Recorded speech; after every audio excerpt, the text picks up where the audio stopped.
Hello, my name is Eric Queller, and I will be discussing part 2 of the Portugal assignment. My objectives today are individualism, time orientation, power distance, and superstitions as they pertain to Portugal. Moving straight to our first objective is collectivism and how it pertains to Portugal. Collectivism indicates that there is a greater importance placed on the goals and well being of a group. A person's self image in this category is defined as we rather than I. So for Portugal, they scored a 27 on Hofstede's scores, on Hofstede's theory, rather. So it is common for families to take care of their extended families and their have just a greater emphasis on just those relationships.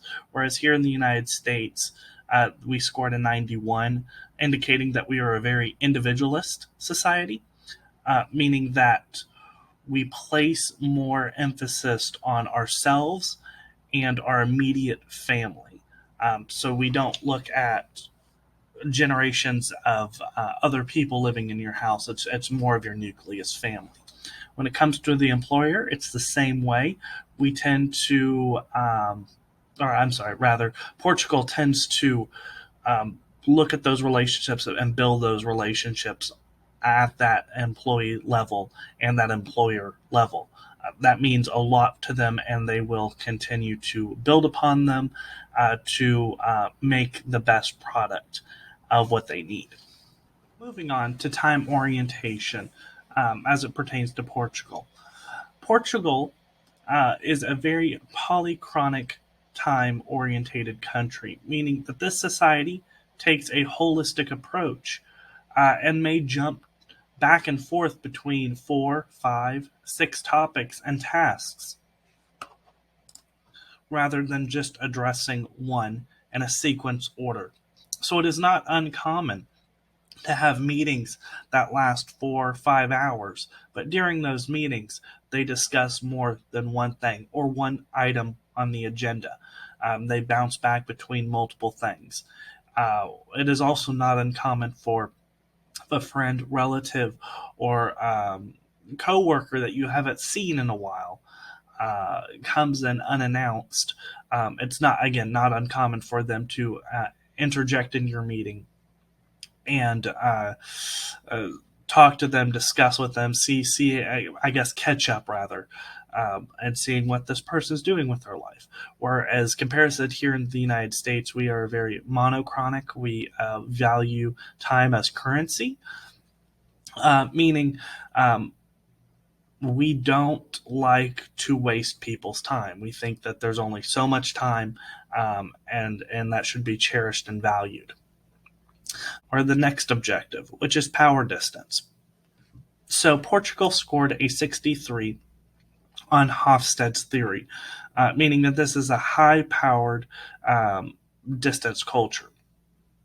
Now, meaning meaning that society has a understanding for higher level management. So it's not a bottom up approach, it's a top down approach, which means decisions are made at the executive level and then pushed down to subordinates and other assistant managers and whatnot. So typically, the power distance between these cultures, again, is a top down approach.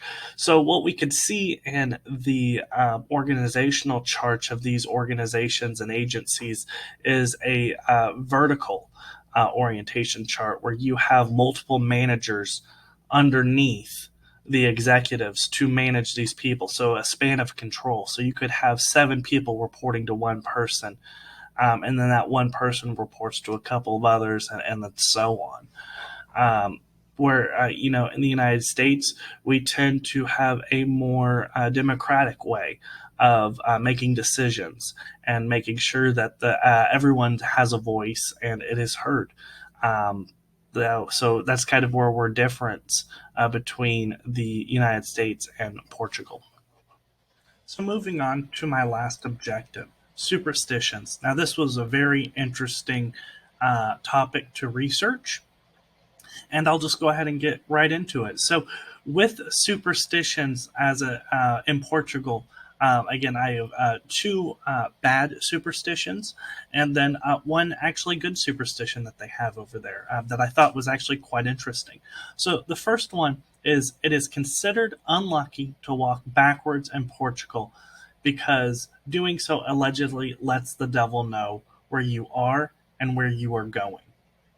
So this could impact if you were showing an office, your office space around to clients or to other members or new employees. Walking backwards could show a sign of uncertainty or create a bad reputation for you without you even knowing it.